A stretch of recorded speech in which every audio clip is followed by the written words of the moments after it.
यह कहानी सीता माता कहती थी और श्री राम इसे सुना करते थे। एक दिन श्री राम भगवान को किसी काम के लिए बाहर जाना पड़ा, तो सीता माता कहने लगी कि भगवान, मेरा तो 12 वर्ष का नित्य नियम है। अब आप बाहर जाएंगे तो मैं अपनी कहानी किसे सुनाऊंगी। श्री राम ने कहा कि तुम कुएं की पार पर जाकर बैठ जाना और वहाँ जो औरतें पानी भरने आएंगी उन्हें अपनी कहानी सुना देना। सीता माता कुएं की पार पर जाकर बैठ जाती हैं। एक स्त्री आई, उसने रेशम की जड़ी की साड़ी पहन रखी थी और सोने का घड़ा ले रखा था। सीता माता उसे देख कहती हैं कि बहन, मेरा 12 वर्ष का नित्य सुन लो। पर वह स्त्री बोली कि मैं तुम्हारा नित्य सुनूंगी तो मुझे घर जाने में देरी हो जाएगी और मेरी सास मुझसे लड़ेंगी। उसने कहानी नहीं सुनी और चली गई। उसकी रेशम जड़ी की साड़ी फट गई, सोने का घड़ा मिट्टी के घड़े में बदल गया। सास ने देखा तो पूछा कि ये किसका दोष अपने सिर लेकर आ गई है। बहू ने कहा कि कुएं पर एक औरत बैठी थी, उसने कहानी सुनने के लिए कहा, लेकिन मैंने सुनी नहीं, जिसका यह फल मिला है। बहू की बात सुनकर अगले दिन वही साड़ी और घड़ा लेकर सास कुएं की पार पर गई। सास को वही माता सीता बैठी मिली, तो माता सीता ने कहा कि बहन, मेरी कहानी सुन लीजिए। सास बोली कि एक बार छोड़, मैं तो 4 बार कहानी सुन लूंगी। राम आए, लक्ष्मण आए, देश के पुजारी आए, नित नेम का नेम लाए, आओ राम बैठो राम, तपी रसोई जियो राम, माखन मिश्री खाओ राम, दूध बतासा पियो राम, सूद की बरका मोठो राम, साल दुसाला पोठो राम, साल दुसाला ओढ़ो राम, जब बोलो जब राम ही राम, राम हमारे सभी काम, खाली घर भंडार भरेंगे, सबका बेड़ा पार करेंगे। श्री राम जय राम जय जय राम। सास बोली कि बहन, कहानी तो बहुत अच्छी लगी। कहानी सुनकर सास घर चली गई और उसकी साड़ी फिर से रेशम जड़ी की बन गई। मिट्टी का घड़ा फिर सोने के घड़े में बदल गया। बहू कहने लगी, सासू माँ, आपने ये सब कैसे किया। सास ने कहा कि बहू, तू दोष लगा के आई थी और मैं अब दोष उतार कर आ रही हूँ। बहू ने फिर पूछा कि वह कुएं वाली स्त्री कौन है। सास बोली कि वे सीता माता थी। वे पुराने से नया कर देती हैं, खाली घर में भंडार भर देती हैं, वह लक्ष्मी जी का वास घर में कर देती हैं, आदमी की जो भी इच्छा हो उसे पूरा कर देती हैं। बहू बोली कि ऐसी कहानी मुझे भी सुना दो। सास बोली कि ठीक है, तुम भी सुनो, और सास ने कहानी शुरू की। राम आए, लक्ष्मण आए, देश के पुजारी आए, नित नेम का नेम लाए, आओ राम बैठो राम, तपी रसोई जियो राम, माखन मिश्री खाओ राम, दूध बतासा पियो राम, सूद के बरका मोठो राम, साल दुसाला पोठो राम, साल दुसाला ओढ़ो राम, जब बोलो जब राम ही राम, राम संवारे सबके काम, खाली घर भंडार भरेंगे, सबका बेड़ा पार करेंगे। श्री राम जय राम जय जय राम। कहानी सुनकर बहू बोली कि कहानी तो बहुत अच्छी है। सास ने कहा कि ठीक है, इस कहानी को रोज कहा करेंगे। अब सास बहू रोज सवेरे उठती, नहाती धोती और पूजा करने के बाद नित नेम की सीता की कहानी कहती। एक दिन उनके यहाँ एक पड़ोस की औरत आई और बोली कि बहन, जरा सी आँच दे ना। तो वह बोली कि आज तो अभी हमने जलाई ही नहीं। पड़ोसन ने कहा कि तुम सुबह 4 बजे से उठकर क्या कर रही हो। फिर उन्होंने कहा कि सुबह उठकर हम पूजा करते हैं, फिर सीता माता की नित्य नेम की कहानी कहते हैं। पड़ोसन ने उसकी बात सुनकर फिर कहा कि सीता माता की कहानी कहने से तुम्हें क्या मिलता है। वे बोली कि इनकी कहानी कहने से घर में भंडार भर जाते हैं, सारे काम सिद्ध होते हैं, मन की इच्छा भी पूरी हो जाती है। पड़ोसन कहती है कि बहन, ऐसी कहानी तो मुझे भी सुना बोली कि ठीक है, तुम भी यह कहानी सुनो। राम आए, लक्ष्मण आए, देश के पुजारी आए, नित नेम का नेम लाए, आओ राम बैठो राम। सारी कहानी सुनने के बाद पड़ोसन कहने लगी, बहन कहानी तो मुझे बहुत अच्छी लगी। अब वह पड़ोसन भी नित नेम सीता माता की कहानी कहने लगी। कहानी कहने से सीता माता ने पड़ोसन के भी भंडार भर दिए। अब तो पूरे मोहल्ले में नित नेम की कथा चल पड़ी। हर किसी की मनोकामना पूरी होने लगी।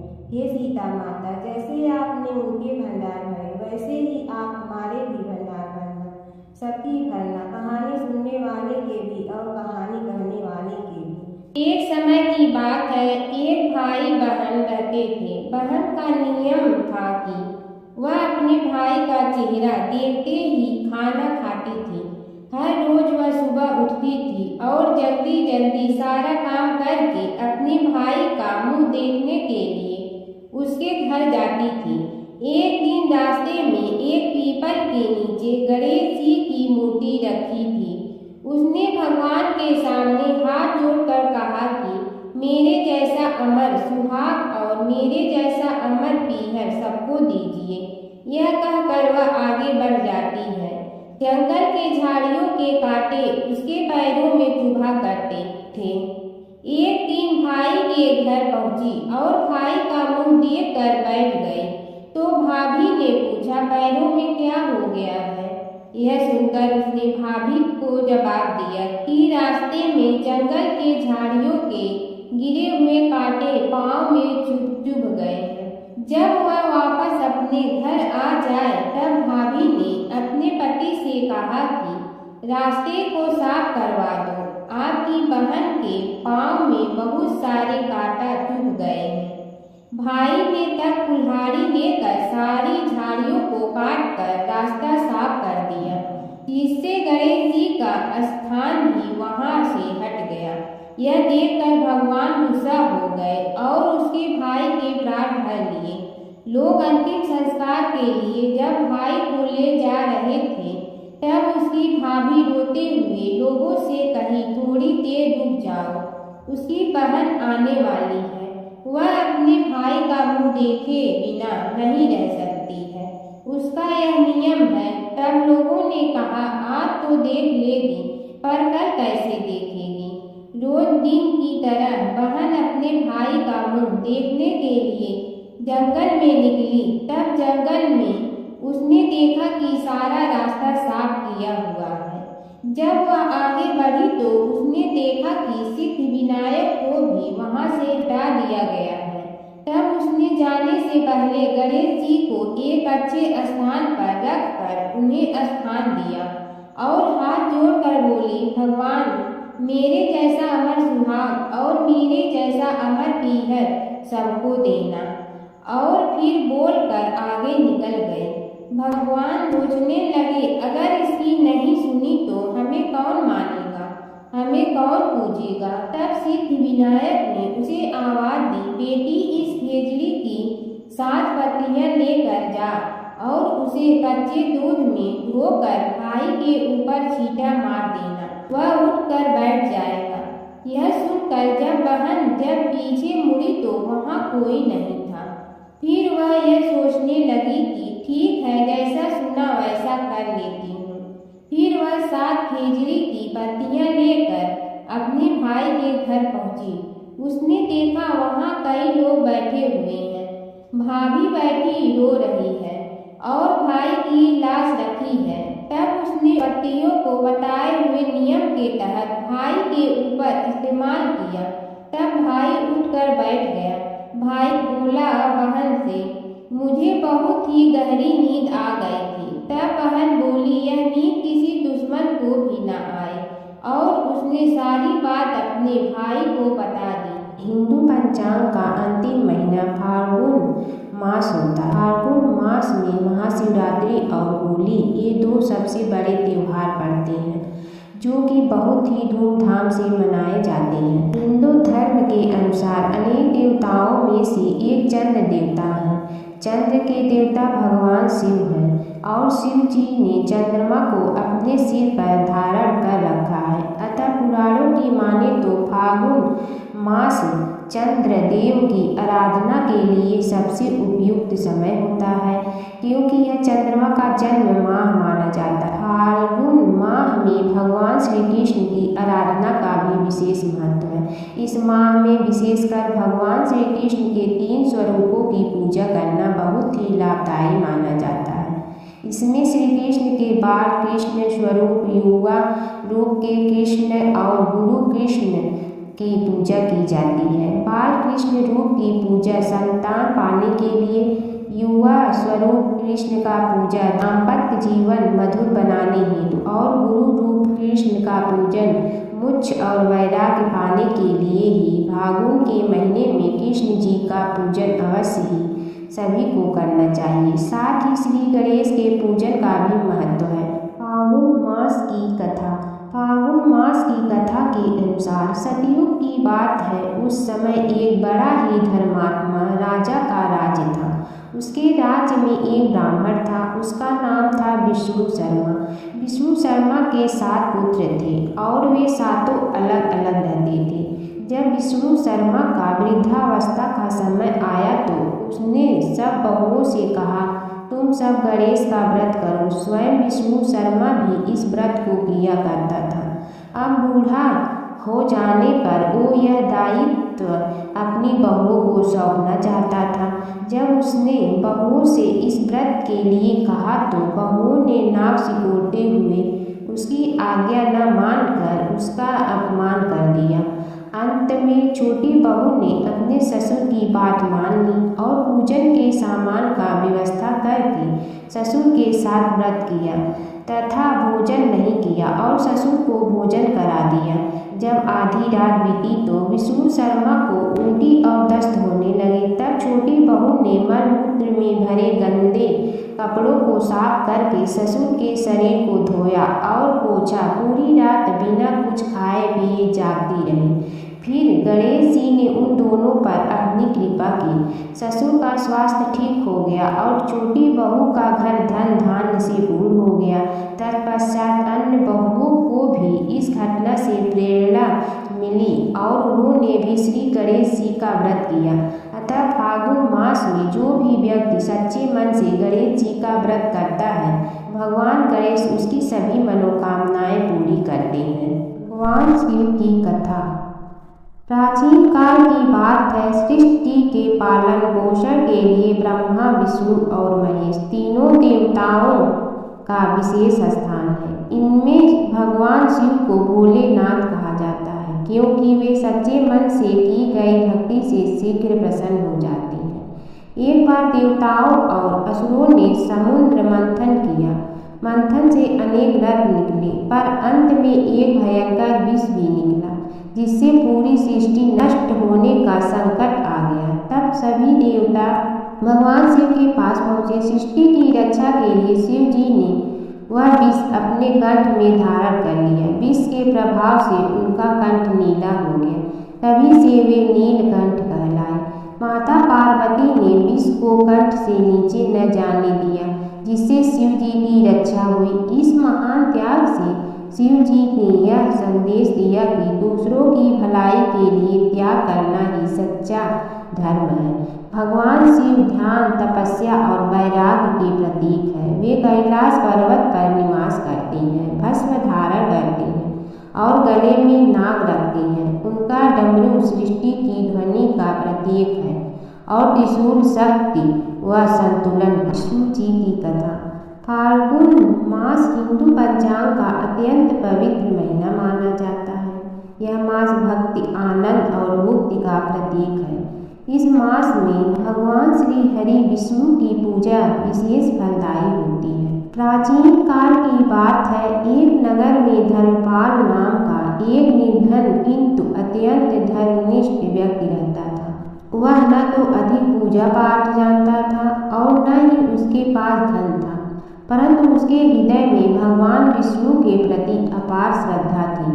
फाल्गुन मास के आने पर वह प्रतिदिन प्रातः स्नान कर भगवान विष्णु का स्मरण करता और तुलसी दल अर्पित करता। होली के दिनों में जब लोग रंग उत्सव में मग्न रहते, तब भी भी वह हरि नाम का जाप करता रहता। एक दिन किसी कारणवश वह पूजा न कर सका। मन में ग्लानि हुई और रात को उसने भगवान विष्णु से क्षमा याचना की। उसी रात उसे स्वप्न में विष्णु ने दर्शन दिए और कहा, हे भक्त, फागुन मास में जो भी व्यक्ति श्रद्धा से मेरा स्मरण करता है, मैं उसके सभी पाप हर लेता हूँ। भक्ति में विधि नहीं, भाव प्रधान होता है। कुछ समय बाद धर्मपाल के जीवन की सभी कठिनाइयाँ दूर हो गई। उसके घर में सुख, शांति और समृद्धि आ गई। अंत समय में उसे वैकुंठ लोक की प्राप्ति हुई। भगवान शिव और कृष्ण जी की कथा हिंदू धर्म में महत्वपूर्ण स्थान रखती है। ये कथाएं अक्सर एक दूसरे से जुड़ी हैं, जिनमें शिव को कृष्ण का भक्त और कृष्ण को शिव का आराध्य बताया गया है। पुराणों में शिव और कृष्ण के कई लीलाओं का वर्णन है। कृष्ण के दर्शन के लिए शिव का साधु वेश में गोकुल जाना। एक पौराणिक कथा के अनुसार भगवान शिव एक साधु का वेश धारण करके गोकुल में कृष्ण के दर्शन के लिए गए थे। मैया यशोदा ने उन्हें भिक्षा देने के लिए आई, लेकिन शिव ने कृष्ण के दर्शन के अलावा कुछ भी स्वीकार करने से इनकार कर दिया। यशोदा ने पहले तो मना कर दिया, लेकिन बाद में रणमासी काकी के समझाने पर उन्होंने कृष्ण को साधु के सामने प्रकट किया। शिव ने कृष्ण के दर्शन किए और उनके चरणों की छाप छोड़कर चले गए। यशोदा और नंद राय समझ गए कि यह कोई साधारण साधु नहीं था, बल्कि कोई दिव्य पुरुष था। नारद मुनि का घमंड। एक बार नारद मुनि को अपने ज्ञान और भक्ति पर घमंड हो गया।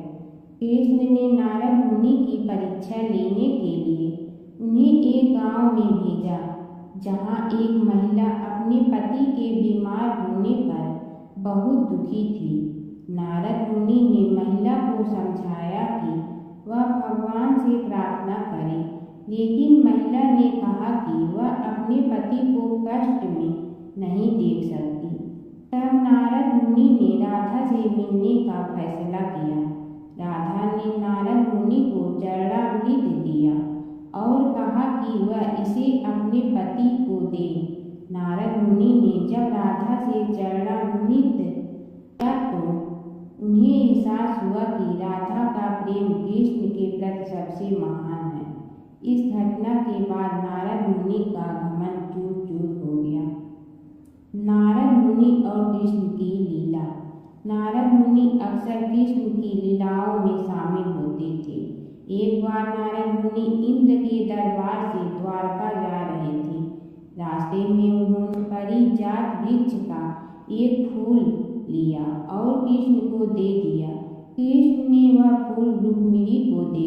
नारद मुनि ने देखा कि कृष्ण ने वह फूल रुक्मिणी को दिया तो उन्हें बहुत खुशी हुई।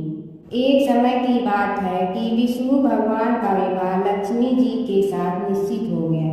विवाह की तैयारी होने लगी। सभी देवताओं को निमंत्रण भेजे गए, परंतु गणेश जी को निमंत्रण नहीं दिया। कारण जो भी रहा हो, अब भगवान विष्णु की बारात जाने का समय आ गया। सभी देवता अपनी पत्नियों के साथ विवाह समारोह में आए। उन सब ने देखा कि गणेश जी कहीं दिखाई नहीं दे रहे हैं। तब वे आपस में चर्चा करने लगे कि क्या गणेश जी को कोई न्योता नहीं दिया है या स्वयं गणेश जी ही नहीं आए हैं। सभी को इस बात पर आश्चर्य होने लगा। तभी राम ने विचार किया कि विष्णु भगवान से ही इसका कारण पूछा जाए। विष्णु भगवान से पूछने पर उन्होंने कहा कि हमने गणेश जी के पिता भोलेनाथ महादेव को न्योता भेजा है। यदि गणेश जी अपने पिता के साथ आना चाहते हैं तो आ जाते, अलग से न्योता देने की कोई आवश्यकता भी नहीं थी। दूसरी बात यह है कि उनको 1.25 मन मूंग, 1.25 मन चावल, 1.25 मन घी और 1.25 मन लड्डू का भोजन दिन भर में चाहिए। यदि गणेश जी नहीं आएंगे तो कोई बात नहीं, दूसरे के घर जाकर इतना सारा खाना पीना अच्छा भी नहीं लगता। इतनी वार्ता कर ही रहे थे कि किसी एक ने सुझाव दिया, यदि गणेश जी दी जाए तो उनके द्वारपाल बनाकर बैठा देंगे कि आप घर की याद रखना। आप उस चूहे पर बैठकर धीरे धीरे चलोगे तो बारात से बहुत पीछे रह जाओगे। यह सुझाव भी सबको पसंद आ गया तो विष्णु भगवान ने भी अपनी सहमति दे दी। होना क्या था कि इतने में गणेश जी वहां आ पहुंचे और उन्हें समझा बुझा कर घर की रखवाली करने बैठा दिया गया। बारात चल रही थी तब नारद जी ने देखा कि गणेश जी तो दरवाजे पर ही बैठे हुए हैं, तो वे गणेश जी के पास गए और रुकने का कारण पूछा। गणेश जी कहने लगे कि विष्णु भगवान ने मेरा बहुत अपमान किया है। नारद जी ने कहने लगे कि अपनी मूसक सेना को आगे भेज दे तो वह रास्ता खोद देगी जिससे उनके वाहन धरती में धंस जाएंगे, तब आपको सम्मान पूर्वक बुलाना पड़ेगा। अब तो गणेश जी ने अपनी मूसक सेना जल्दी से आगे भेज दी और सेना ने जमीन पोली कर दी। जब बारात वहां से निकली तो रथों के पहिए धरती में धंस गए। लाख कोशिश करे परंतु पहिए नहीं निकले। सभी ने अपने अपने उपाय किए परंतु पहिए तो नहीं निकले बल्कि जगह जगह से टूट गए। किसी की समझ में नहीं आ रहा था कि अब क्या किया जाए। तब तो नारद जी ने कहा, आप लोगों ने गणेश जी का अपमान करके अच्छा नहीं किया। यदि उन्हें मना कर लाया जाए तो आपका कार्य सिद्ध हो सकता है और यह संकट टल सकता है। शंकर भगवान ने अपने दूत नंदी को भेजा और वे गणेश जी को लेकर आए। गणेश जी का आदर सम्मान के साथ पूजन किया। तब कहीं रथ के पहिए निकले। अब रथ के पहिए निकल के परंतु टूट गए तो उन्हें सुधारे गए। पास के खेत में खाती काम कर रहा था, उसे बुलाया गया। खाती अपना कार्य करने के पहले श्री गणेशाय नमः कहकर गणेश जी की वंदना मन ही मन करने लगा। देते ही देते खाती ने सभी पहियों को ठीक कर दिया। तब खाती कहने लगा कि हे देवताओं, आपने सर्वप्रथम गणेश जी को नहीं मनाया होगा और न ही उनकी पूजन की होगी, इसीलिए तो आपके साथ यह संकट आया है। हम तो मूर्ख अज्ञानी हैं, फिर भी पहले गणेश जी को पूजते हैं, उनका ध्यान करते हैं। आप लोग तो देवतागण हैं, फिर भी आप गणेश जी को कैसे भूल गए? अब आप लोग भगवान श्री गणेश जी की जय बोल कर जाएं तो आपके सब काम बन जाएंगे और संकट कट जाएंगे। ऐसा कहते हुए बारात वहां से चल दी और विष्णु भगवान को लक्ष्मी जी के साथ विवाह संपन्न करा के सभी सकुशल घर लौट आए। हे गणेश जी महाराज, आपने विष्णु को जैसे कारज सारियो ऐसे कारज सबको सिद्ध कर दो। बोलो गजानन भगवान की जय। भगवान शिव के गढ़ नंदी का कथा। नंदी कैसे बने शिव के गढ़? शिव की घोर तपस्या के बाद शिलाद ऋषि ने नंदी को पुत्र रूप में पाया था। शिलाद ऋषि ने अपने पुत्र नंदी को संपूर्ण वेदों का ज्ञान प्रदान किया। एक दिन शिलाद ऋषि के आश्रम में मित्र और वरुण नाम के दो दिव्य ऋषि पधारे। नंदी ने अपने पिता की आज्ञा से उन ऋषियों की उन्होंने अच्छे से सेवा की। जब ऋषि जाने लगे तो उन्होंने शिलाद ऋषि को तो लंबी उम्र और खुशहाल जीवन का आशीर्वाद दिया, लेकिन नंदी को नहीं। तब शिलाद ऋषि ने उनसे पूछा कि उन्होंने नंदी को आशीर्वाद क्यों नहीं दिया। इस पर ऋषियों ने कहा कि नंदी अल्पायु है। यह सुनकर शिलाद ऋषि चिंतित हो गए। पिता की चिंता को नंदी ने जानकर पूछा, क्या बात है पिताजी? तब पिताजी ने कहा कि तुम्हारी अल्पायु के बारे में ऋषि कह गए हैं, इसीलिए मैं चिंतित हूँ। यह सुनकर नंदी हंसने लगा और कहने लगा कि आपने मुझे भगवान शिव की कृपा से पाया है तो मेरी उम्र की रक्षा भी वही करेंगे। आप क्यों चिंता करते हैं? इतना कहते ही नंदी भुवन नदी के किनारे शिव की तपस्या करने के लिए चले गए। कठोर तप के बाद शिव जी प्रकट हुए और कहा, वरदान मांगो वत्स। तब नंदी ने कहा कि मैं उम्र भर आपके सानिध्य में रहना चाहता हूँ। नंदी के समर्पण से प्रसन्न होकर भगवान शिव ने नंदी को पहले अपने गले लगाया और उन्हें बैल का चेहरा देकर उन्हें अपने वाहन, अपना दोस्त, अपने गढ़ों में सर्वोत्तम के रूप में स्वीकार कर लिया। विष्णु भगवान की कथा। एक नगर में एक सेठ व एक सेठानी रहते थे और सेठानी रोज विष्णु भगवान की पूजा करती थी। सेठ को उसका पूजा करना बिल्कुल अच्छा नहीं लगता था। इसी वजह से एक दिन सेठ ने सेठानी को घर से निकाल दिया। घर से निकलने पर वह जंगल की ओर गई तो देखा 4 आदमी मिट्टी खोदने का काम कर रहे थे। उसने कहा कि मुझे नौकरी पर रख लो। उन्होंने उसे रख लिया, लेकिन मिट्टी खोदने से सेठानी के हाथों में छाले पड़ गए और उसके बाल भी उड़ गए। वह आदमी कहते हैं कि बहन, लगता है तुम किसी अच्छे घर की महिला हो। तुम्हें काम करने की आदत नहीं है। तुम एक काम रहने दो और हमारे घर का काम कर लिया करो। वह चारों आदमी उसे अपने साथ घर ले गए और वह 4 मुट्ठी अनाज लाते और सभी बांट कर खा लेते। एक दिन सेठानी ने कहा कि कल से 8 मुट्ठी अनाज लाना। अगले दिन वह 8 मुट्ठी अनाज लाए और सेठानी पड़ोसन से आग मांग लाई। उसने भोजन बनाया, विष्णु भगवान को भोग लगाया, फिर सभी को खाने को दिया। सारे भाई बोले कि बहन, आज तो भोजन बहुत स्वादिष्ट बना है। सेठानी ने कहा कि भगवान का जूठा है तो स्वाद तो होगा ही।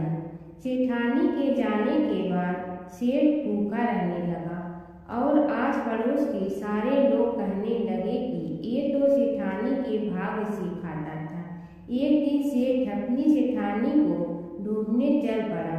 उसने ढूंढते हुए वह भी उस जंगल में पहुंच गया जहां वह चारों आदमी मिट्टी खोद रहे थे।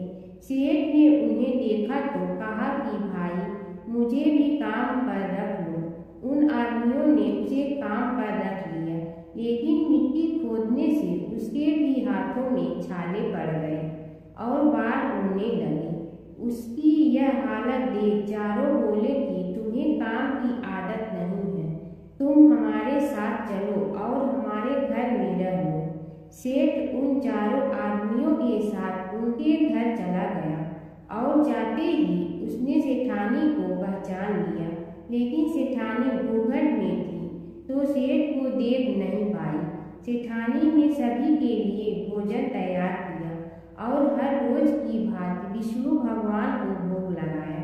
उसने उन चारों भाइयों को भोजन परोस दिया, लेकिन जैसे ही वह सेठ को भोजन देने लगी तो विष्णु भगवान ने उसका हाथ पकड़ लिया।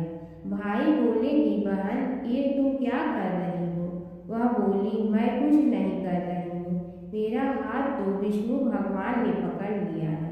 भाई बोले, हमें भी विष्णु भगवान के दर्शन कराओ। उसने भगवान से प्रार्थना की तो विष्णु जी प्रकट हो गए। सभी ने दर्शन किए। सेठ ने सेठानी से क्षमा मांगी और सेठानी को साथ चलने को कहा। भाइयों ने अपनी बहन को बहुत सा धन देकर विदा किया।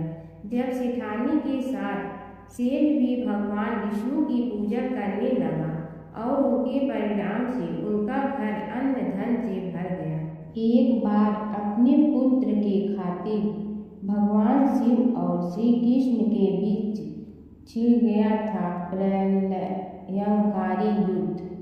भगवान शिव जहाँ प्रलय के देवता हैं, वहीं श्री कृष्ण पालन करता। दोनों के कारण ही यह जगत सुचारू रूप से चल रहा है और दोनों महाशक्तिशाली हैं। लेकिन कभी आपने सोचा है कि अगर कभी दोनों में युद्ध हुआ तो उसका इस संसार पर क्या असर पड़ेगा और दोनों में से विजयी कौन होगा? चलिए जानते हैं एक पौराणिक कथा जहां इन दोनों के भयंकर युद्ध का वर्णन मिलता है। पौराणिक कथा के अनुसार एक बार राजा बलि के सबसे बड़े पुत्र बाणासुर ने शिवपुत्र कार्तिकेय की सुंदरता से मोहित होकर भगवान शिव का पुत्र बनने की उसने भगवान शिव की कठोर तपस्या की, जिसके बाद शिव जी ने उसे अपने पुत्र के रूप में स्वीकार कर लिया।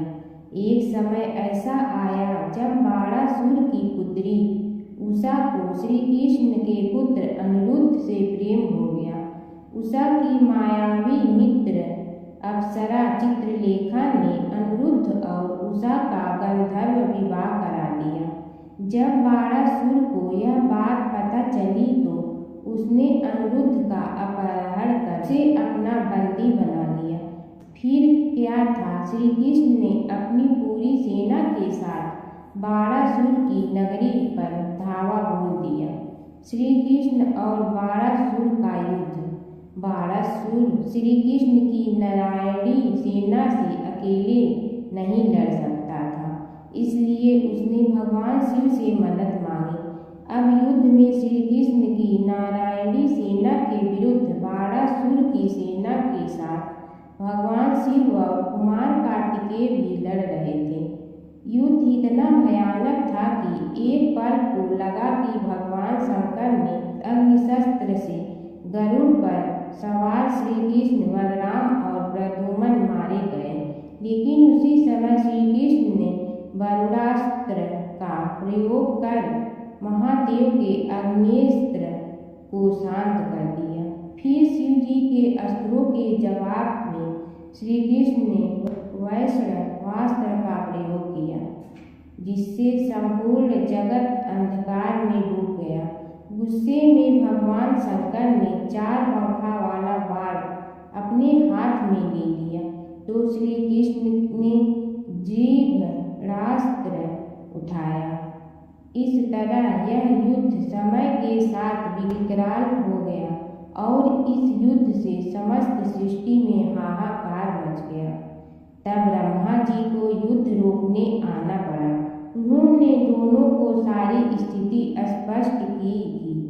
इस प्रकार उनके युद्ध से संसार का विनाश हो रहा है। उनके समझाने के बाद महादेव युद्ध में पीछे हट गए, लेकिन कार्तिकेय और बाणासुर भगवान श्री कृष्ण से युद्ध करते रहे। जब श्री कृष्ण ने बाणासुर को परास्त किया, अंत में भगवान श्री कृष्ण ने युद्ध में बाणासुर को पराजित करने के लिए अपना सुदर्शन चक्र प्रयोग किया और उसकी मदद से बाणासुर के सहस्त्र भुजाओं को काट डाला।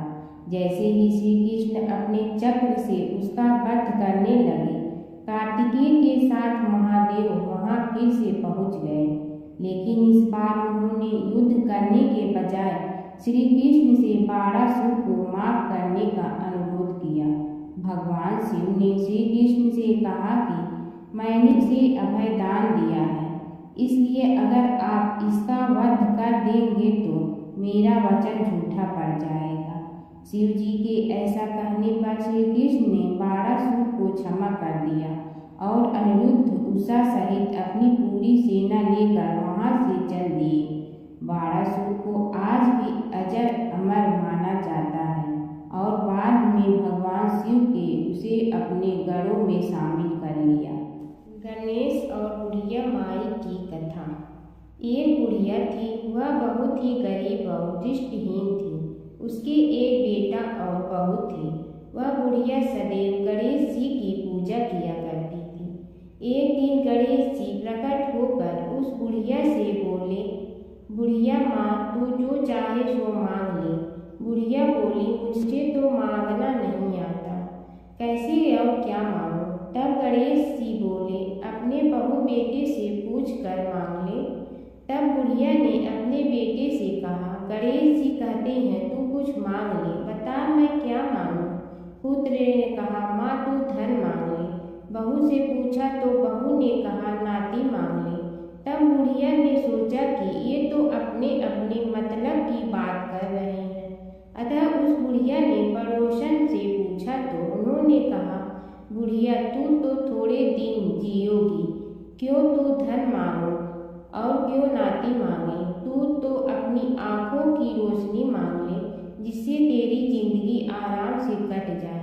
इस पर बुढ़िया बोली, यदि आप प्रसन्न है तो मुझे 9 करोड़ की माया दे, निरोगी काया दे, अमर सुभाग दे की रोशनी दे, नाती दे, पोता दे और सब परिवार को सुख दे और अंत में मोक्ष दे।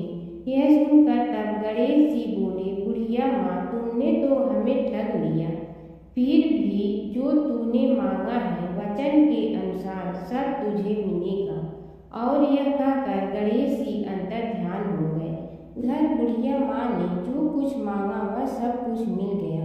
हे गणेश जी महाराज, जैसे तुमने उस बुढ़िया माँ को सब कुछ दिया वैसे ही सबको देना। प्राचीन काल की बात है। नैमिषारण्य क्षेत्र में ऋषि, महर्षि और साधु संतों का समाज जुड़ा था।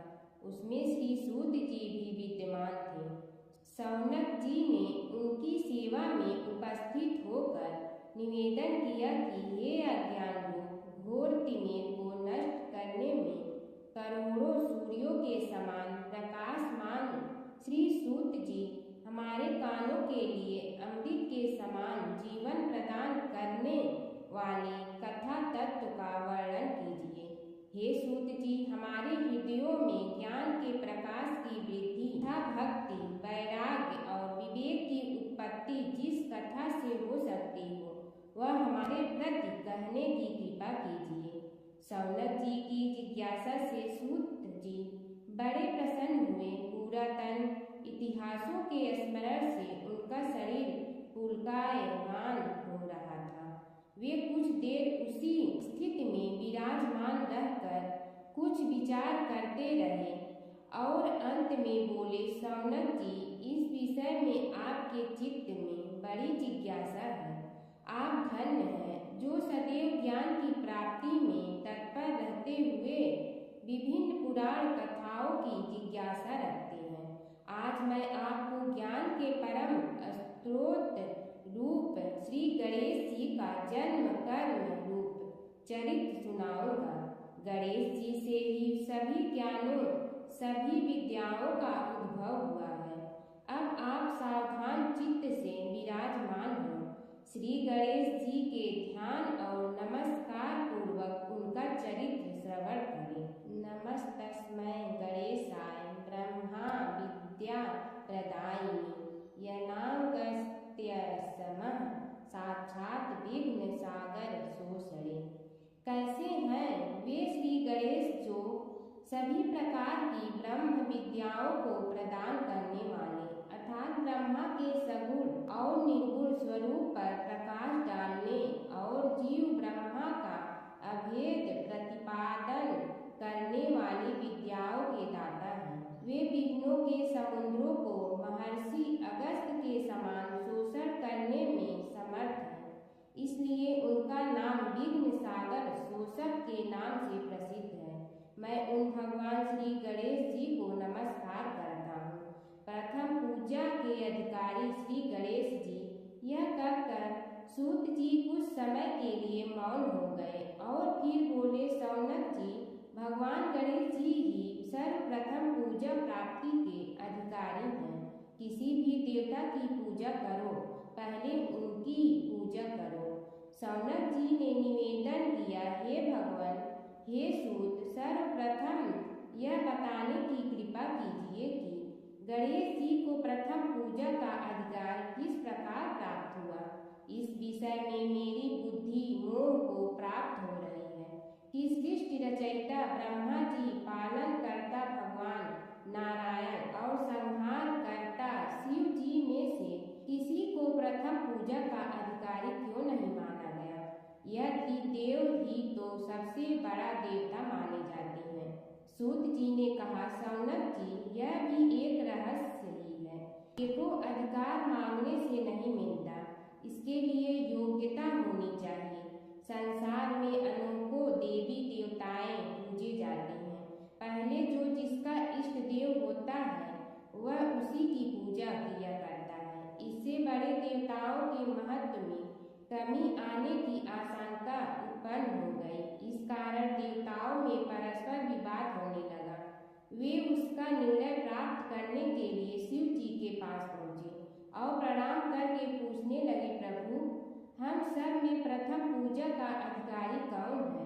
शिव जी सोचने लगे कि किसे प्रथम पूजा का अधिकारी माने, तभी उन्हें एक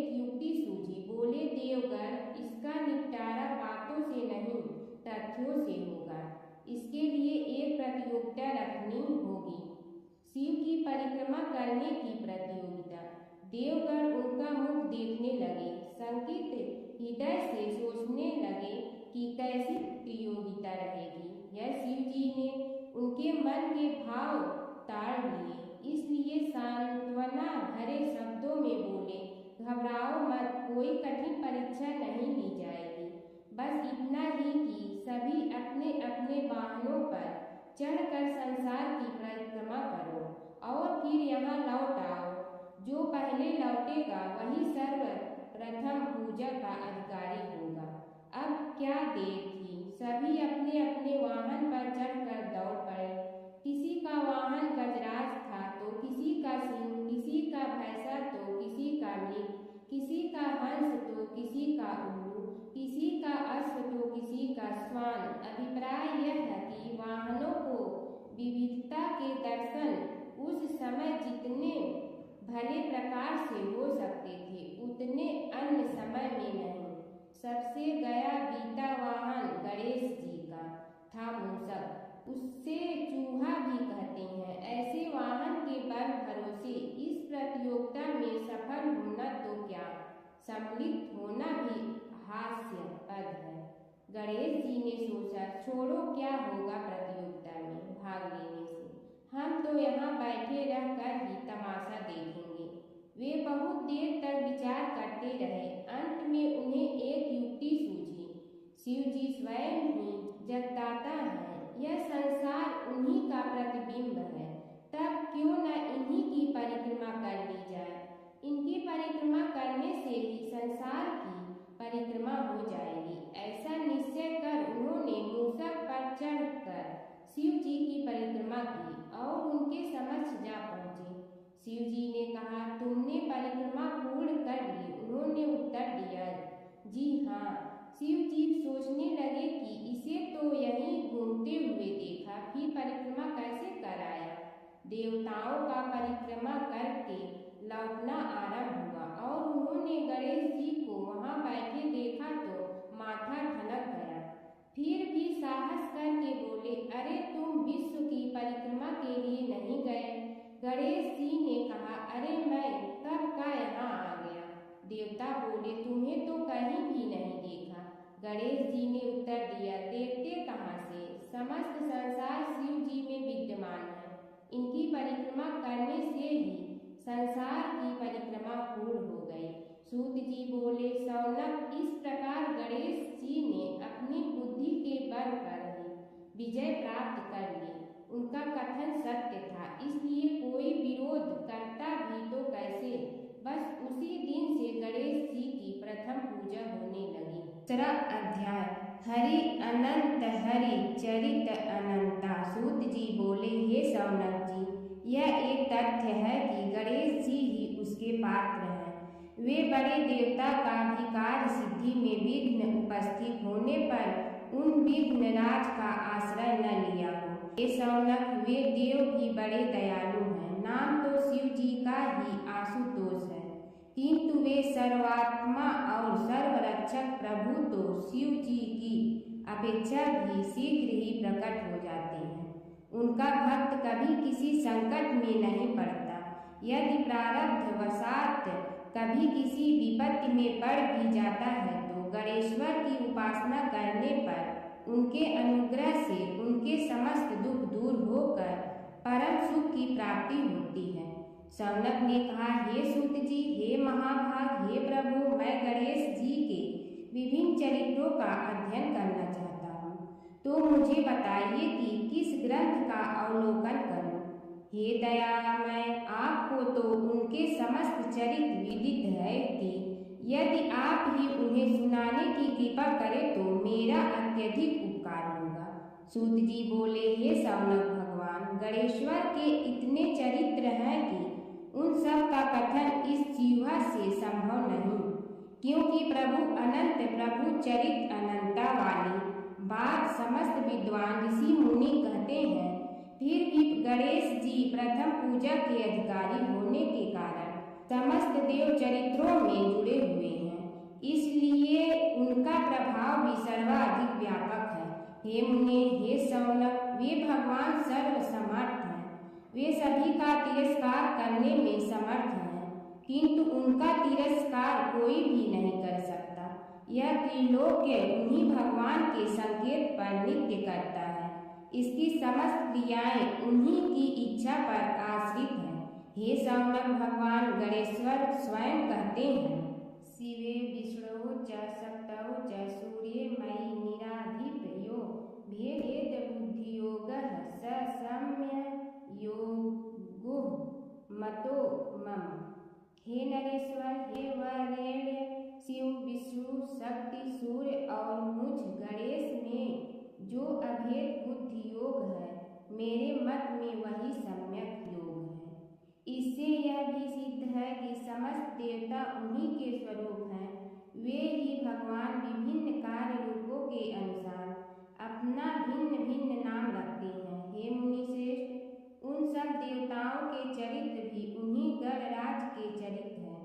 यद्यपि सब चरित्र एक ही ग्रंथ में मिलने में संभव नहीं है, फिर भी गणेश्वर के अनेकों प्रमुख चरित्रों का वर्णन गणेश पुराण में हुआ है। राजा सोमकांत का वृत्तांत कथन।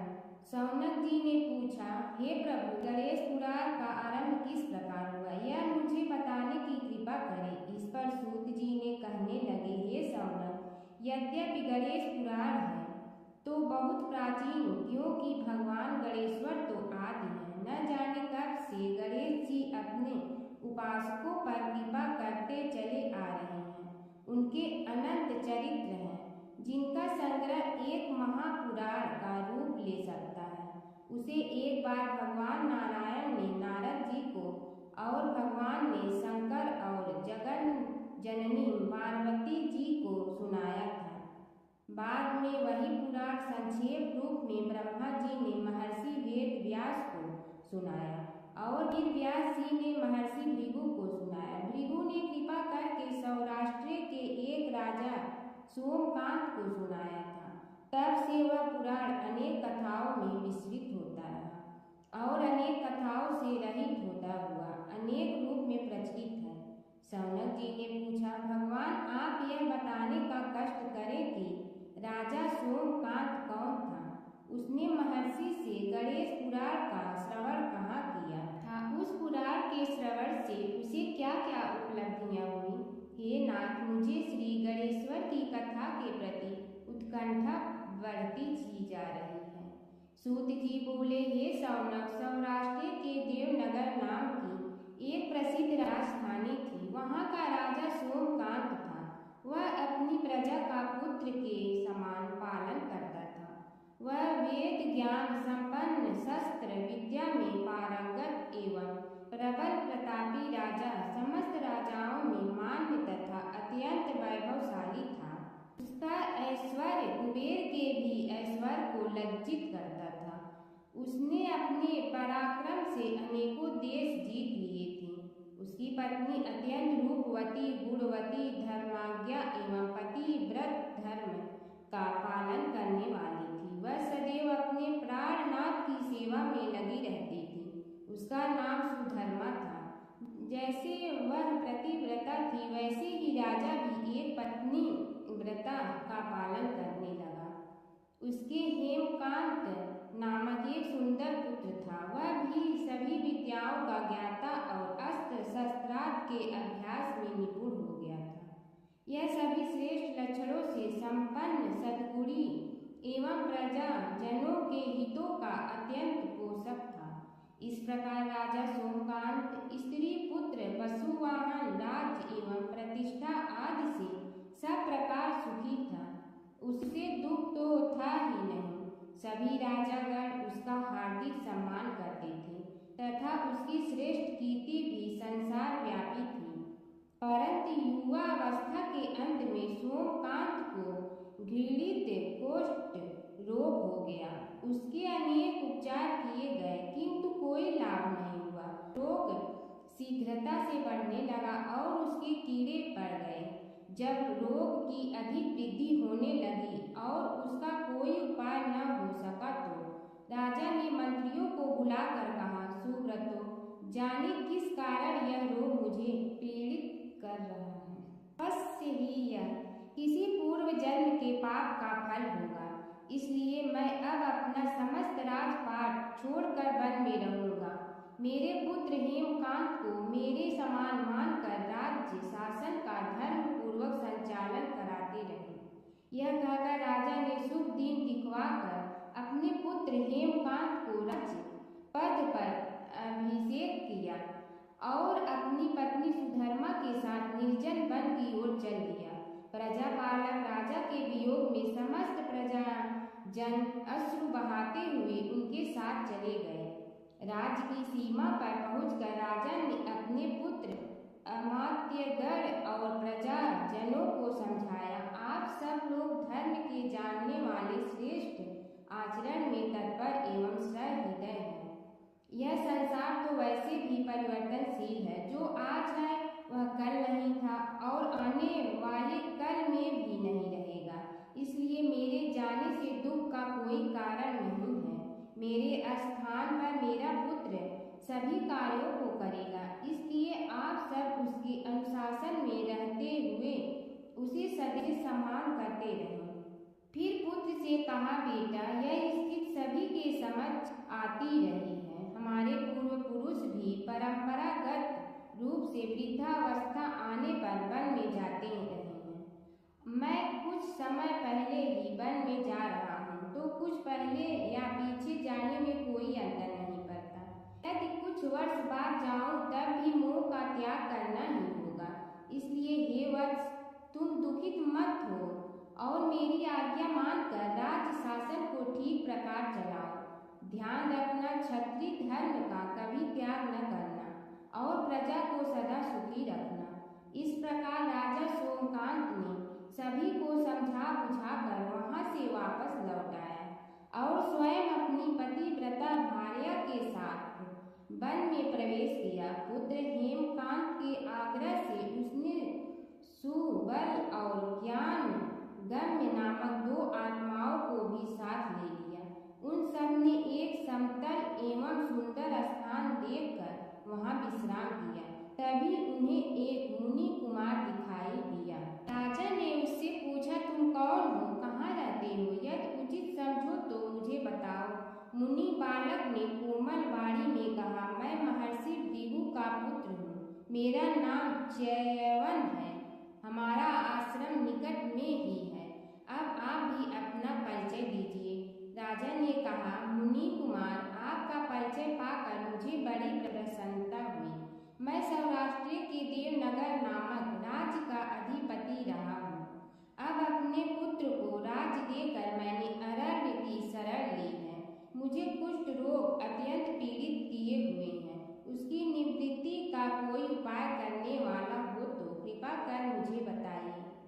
मुनि कुमार ने कहा, मैं अपने पिताजी से अपना वृत्तांत कहता हूँ, फिर वे जैसा कहेंगे आपको बताऊंगा। यह कहकर मुनि बालक चला गया और कुछ देर में ही आकर बोला, राजन, मैंने आपका वृत्तांत अपने पिताजी को बताया। उनकी आज्ञा हुई है कि आप सब मेरे साथ आश्रम में चलकर उनसे भेंट करें, तभी आपके रोग के विषय में भी विचार किया जाएगा।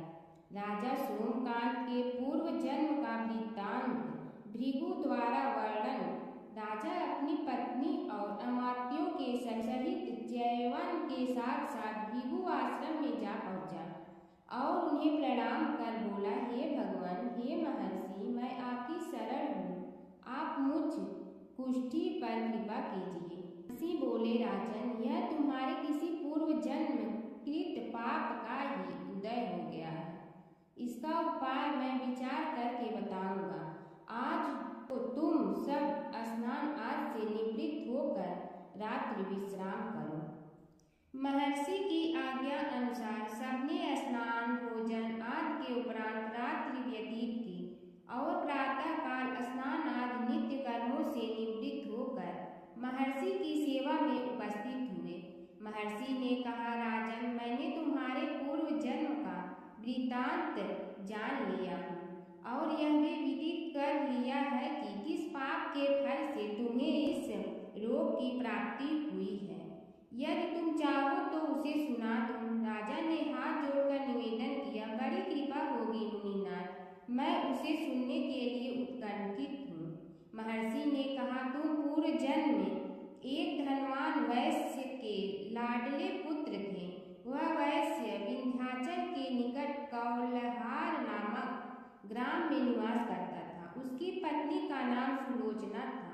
तुम उसी वैश्य दंपत के पुत्र हुए। तुम्हारा नाम कामद था। तुम्हारा लालन पालन बड़े लाड चाव से हुआ। उन्होंने तुम्हारा विवाह एक अत्यंत सुंदरी वैश्य कन्या से कर दिया था, जिसका नाम कुटुम्बिनी था। यद्यप तुम्हारी भार्या सुशीला थी और तुम्हें सदैव धर्म में निरत देखना चाहती थी, किंतु तुम्हारा स्वभाव वासनान होने के कारण दिन प्रतिदिन उज्जवल होता जा रहा था। किंतु माता पिता भी धार्मिक थे, इसलिए उनके सामने तुम्हारी उछलता दबी रही। परंतु माता पिता की मृत्यु के बाद तुम निरंकुश हो गए और अपनी पत्नी की बात भी नहीं मानते थे। तुम्हें अनाचार में प्रवृत्त देखकर उसे दुख होता था, तो भी उसका कुछ बस न चलता था। तुम्हारी उन्मत्तता चरम सीमा पर थी। अपनों से भी द्वेष और क्रूरता का व्यवहार किया करते थे। हत्या आदि कराते थे। तुम्हारे लिए सामान्य बात हो गई। पीड़ित व्यक्तियों ने तुम्हारे विरुद्ध राजा से पुकार की। अभियोग चला और तुम्हें राज्य की सीमा से भी बाहर चले जाने का आदेश हुआ। तब तुम घर छोड़कर किसी निर्जन वन में रहने लगे। उस समय तुम्हारा कार्य लोगों को लूटना और हत्या करना ही रह गया। एक दिन मध्याह्न काल था। गुणवर्धक नामक एक विद्वान ब्राह्मण उधर से निकला। बेचारा अपनी पत्नी को लिवाने के लिए ससुराल जा रहा था। तुमने उस ब्राह्मण युवक को पकड़कर लूट लिया। प्रतिरोध करने पर उसे मारने लगे तो वह चित्कार करने लगा, मुझे मत मार, देख मेरा दूसरा विवाह हुआ है। मैं पत्नी को लेने के लिए जा रहा हूँ।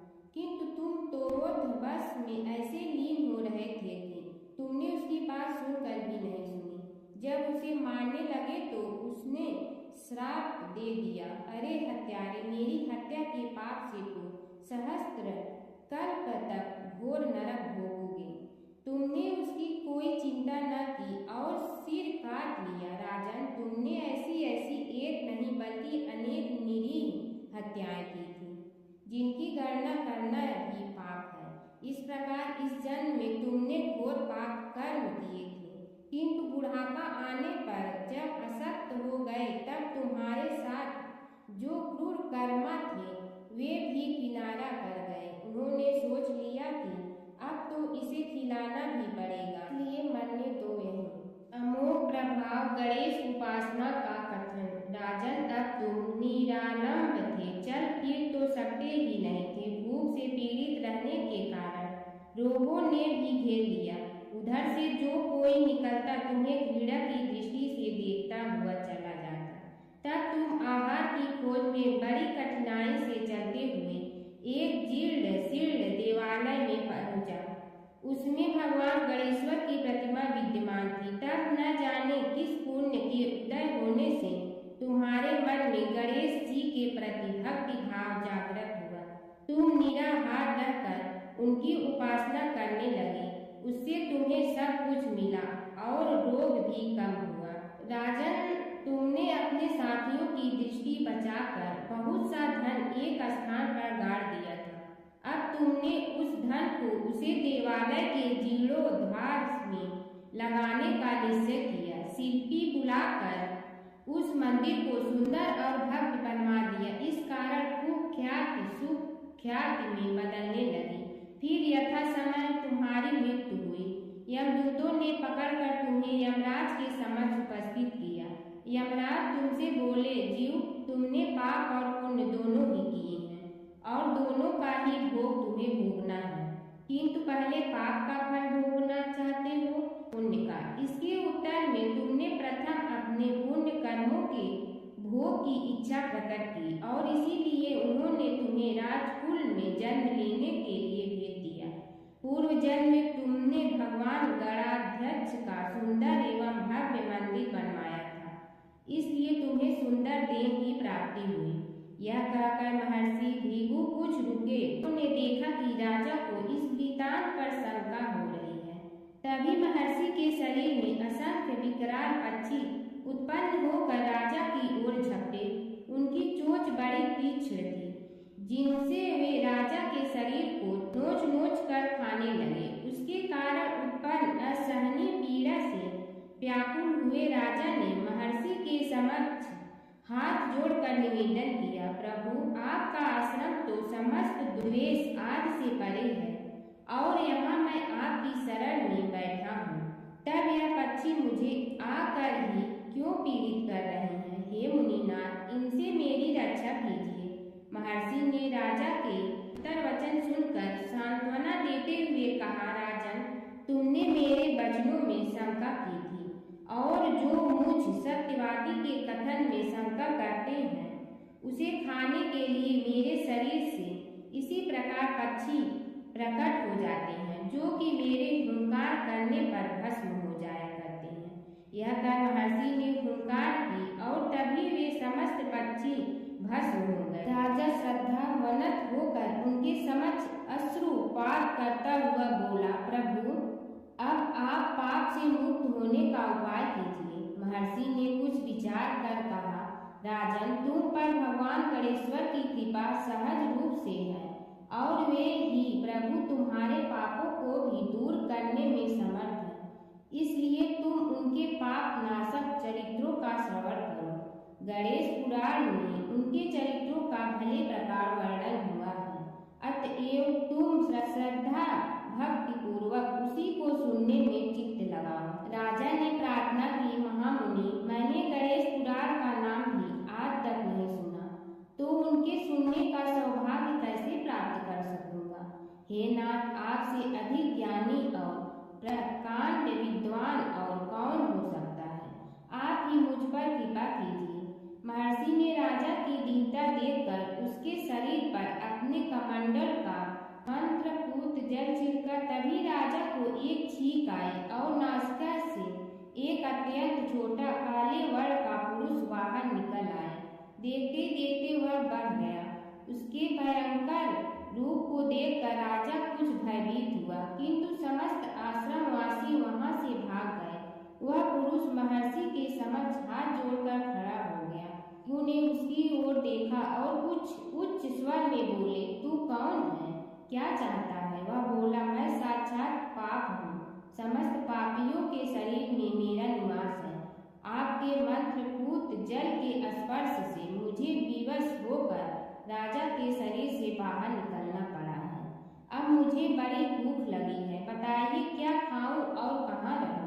महर्षि बोले, तू उस आम के अवकाश स्थान में निवास कर और उसी वृक्ष के पत्ते खाकर जीवन निर्वाह कर।